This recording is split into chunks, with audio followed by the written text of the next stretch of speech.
どうもー、こんにちは。いやー、今年は時計師に燦然と輝く偉大なメゾンブレゲ創業250周年という記念すべき年ですね。以前紹介したクラシックススクリプションなどなどアニバーサリーイヤーにふさわしく注目のモデルがバンバン登場していますね。そんな中、今回紹介する7235は今年のブレゲの新作の中でも最高傑作ではなかろうかとそう思ったんです。もう見た瞬間喋りてーってこの感動をみんなに伝えたいって思ったんですけど、調べていくにつれてブレゲのこだわりと情熱がこの一本にめちゃくちゃ詰まっているっていうのが分かりまして、でこりゃやるしかねえってことで動画にしてしまいましてということで、よかったら最後までお付き合いください。でですね、この7235、時計好きの人であれば見た瞬間コンセプトがわかるかと思うんですが、そうブレゲナンバー5ですね。ブレゲの長い歴史の中で数々の傑作モデルがありますけど、その中でも最も有名なモデルはと聞かれたら、マリー・アントワネットことナンバー160になりますわね。でその次となるとナンバー5ではないかと。ブレゲ時代の傑作懐中時計ナンバー5、機能的には三振プラスパワーリザーブインジケーターにムーンフェイズという割と珍しい組み合わせでありながらバランスの取れた美しい時計ですね。でナンバー5のオマージュモデルといえば7137、このモデルはパワーリザーブインジケーターにムーンフェイズは同じなんですけど、スモールセコンドのところが日付になっています。この7137もブレゲのクラシックラインを代表するモデルだとは思うんですけど、いかんせんナンバー5との違いが気になってまう。さっきのスモセコのところは日付の方が実用的かなとは思いつつ多少引っかかるんですが、それ以上にパワーリザーブインジケーターにムーンフェイズの配置ね、これが美しくない。いやこれはこれで遊び心があるデザインかなとも思うんですが、いやでもナンバー5のレイアウト見ちゃったらさ、ーって思っちゃいますよね。明らかに美しいだし、以前の3130はナンバー5と同じレイアウトだったんですけどね。てなわけで私はブレゲのこの7137好きなんですけど、でもいつも思うことがあって、ナンバー5をちゃんと腕時計で復刻してほしいと。でそこに来てのこの7235きたー。いやこういう経緯があるもんだから、このモデル見てブレゲ好きで大興奮しない人はいないんじゃないか、みんなが待ち望んでたモデルなんじゃないか、そう思うわけです。すんません、本題に行く前に熱く語っちゃっていや全然先に進んでないですね。1月3日の高速かはい、それでは改めて今年の新作7235なんですけど、さっきから散々話題に上がっている傑作懐中時計ナンバー5のオマージュモデルになっているわけですが、もうねこだわりがすごい。ただの復刻モデルじゃないんです。現代の技術とブレゲの美意識が融合した究極の再解釈モデルなんです。ってことでここからそのブレゲのこだわりについて触れていこうと思います。それでそもそもナンバー5とは何ぞやってところから始めようと思いますが、ブレゲナンバー5は創業者のアブラーン・ルイ・ブレゲが活躍していたいわば本人気の作品で、1794年3月14日著述家フランソワ・ジョルニャック・サンメアールに販売されたものだそう。いや200年以上前の記録がしっかり残ってるってすごくないですか？ブレゲの歴史めちゃめちゃ重なってますね。いやミルフィーユかはい、いやそれでこのナンバー5はブレゲスタイルの基本を完全に体現する時計って公式が言っていて、例えばブレゲ針、ローマンインデックスと業種のデザインコード、デザイン性と視認性を両立させた実にブレゲらしいデザインですね。で公式の説明を読んでて面白かったのが、まずしっかり認識しておかなくてはならないのは、当時のブレゲが発明したスタイルが全くクラシックではなかったという歴史的なジョークとも言うべきものだったことです。ブレゲのそれは当時としては徹底的に常識を覆す新しいスタイルでもありましたってところ、へーなんて思っちゃって、つまり200年以上前、このデザインは斬新なものだったにもかかわらず、今でもブレゲを象徴するデザインコードであり続けている。このデザインはカビが生えたような古典ではないっていうブレゲの揺るぎない矜持を感じますね。ナンバー5に関してはそんな感じでして、新作7235のデザインを見ていきたいと思います。地震、噴火、スモセコ、パワーリザーブインジケーター、ムーンフェイズ。ナンバー5ですね、これ。まあこれは散々触れてきたんで、まあいいとして、時計全体を見渡してあれと思ったんですよね。パッと見なんか違和感があるなと。何かなと思ったら、いつものストレートラグじゃない。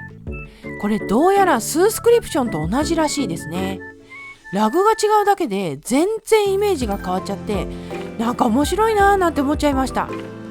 それからケースの素材ですけど、ブレゲゴールドという新しく開発された18金を使っています。18世紀当時のファジーな感じのゴールドの再現を目指して作られたんだとか。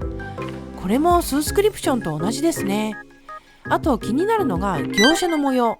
ケドロルージュ模様というらしいんですが、ケドロルージュって何ど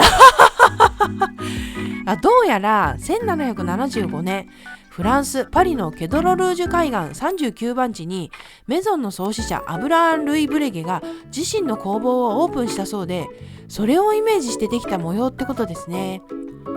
ちなみにこの模様つながりなんですけど、ケースサイドを見るとブレゲのおなじみのコインエッジになってないんですよね。これもダイヤルと同じケドロルージュ模様のパターンになっていて、スースクリプションと同じく懐中時計らしさを出すためでしょうかね。それからですね、これ面白いと思ったんですけど、文字盤がフラットじゃないらしいんです。わずかに傾斜しているそうで、中心が厚くて外側が薄くなっていると。その差 0.4 ミリで、ケースもベゼルが細く低くなっているんですけど、なんでって思いますよね。これにも理由があって、そうした文字盤とケースの形状が相まって懐中時計らしさを演出しているみたいです。その微妙な傾斜が絶妙に効いてるんじゃないかと想像します。この7235は懐中時計ナンバー5を現代の技術で腕時計にしたらっていうコンセプトなんでしょうけど、こういうところからいかにこだわってこのモデルを作ったかっていうのがすごくわかります。でも本当にこだわりがめちゃくちゃ詰まってますよね。いや、詰まりすぎだよ、内閣へのシュートかはい。それから続けてムーブメントの話をしようかと。まず見た目からして特別感が半端ないです。全面が手彫りの彫金で装飾されていて、もうあからさまにレギュラーモデルとは一線を画している。それがこのキャリバー 5023DRL なんですね。綺麗ですよね。それでナンバー5へのオマージュというところでは、実はナンバー5は自動巻きだったらしいんです。だから自動巻きムーブメントにこだわったそう。まあそもそもブレゲの自動巻きといえばペルペチュエル、自動巻きの祖先みたいなところがありますから。そしてこれもただの自動巻きではなくてオフセンターローターになっているんです。これによってケースの厚みは複雑機構が積まれているにもかかわらず 9.9 ミリで薄い。ドレッシーな時計なのに分厚かったらちょっと萎えてしまいますから、これはポイント高いですよね。はい。で、まあここまで散々称賛してきたわけですけれども、そうは言っても若干気になったポイントもあって、いや多分このモデルを見た人が全員思っていることだと思うんですよね。だから代表して言わせてもらおうと思います。スモセコの位置だってさ、ナンバー5スモセコ6時のところにあるじゃん。なんで5時と6時の間にしたんだと。いや、わかりますよ。キャリバー 5023DRL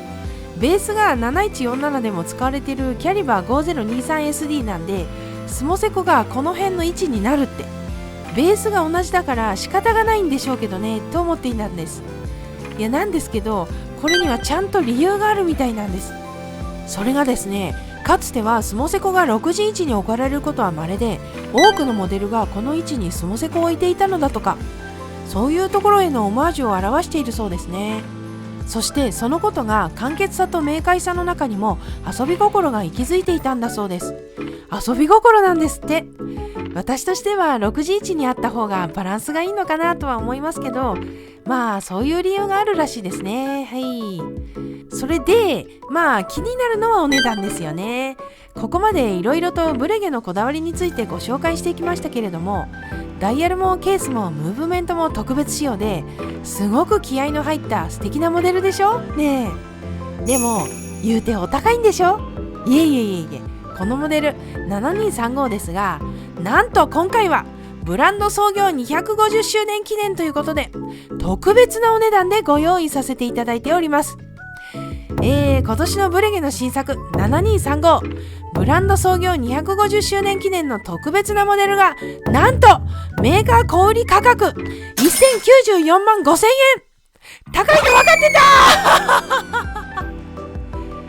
いやー、最近のブレゲの定価あんまり追ってなかったんでびっくりしちゃったんですけどね。こんな感じなんですね。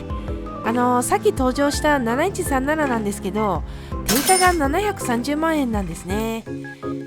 それを踏まえるとこの価格も妥当なんじゃないかという感じもしますね。というかここまで来ると金額的にはあんまり関係ないのかもしれませんが、今回のは250本の限定なんですけど、7137と同じくらいのクオリティでレギュラーモデルの7235が出てくれると時計ファンとしては嬉しいんじゃないかと思うんです。いずれにしてもなかなか手が出しづらい価格帯ではあるので、そういう感想も持ちましたってことです。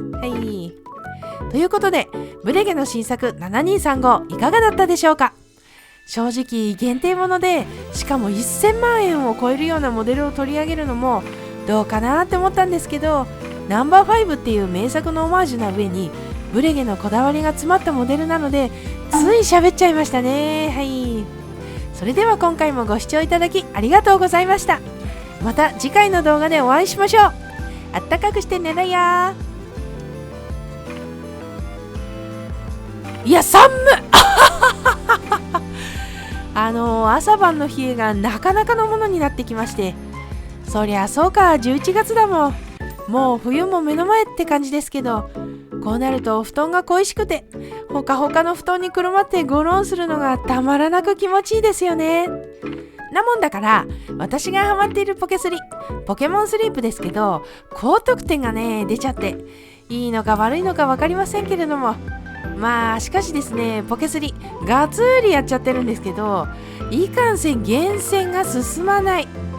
特に食材得意なやつですね。この前のハロウィンの時にバケッチャが出ましたけど、もう全然ですわ。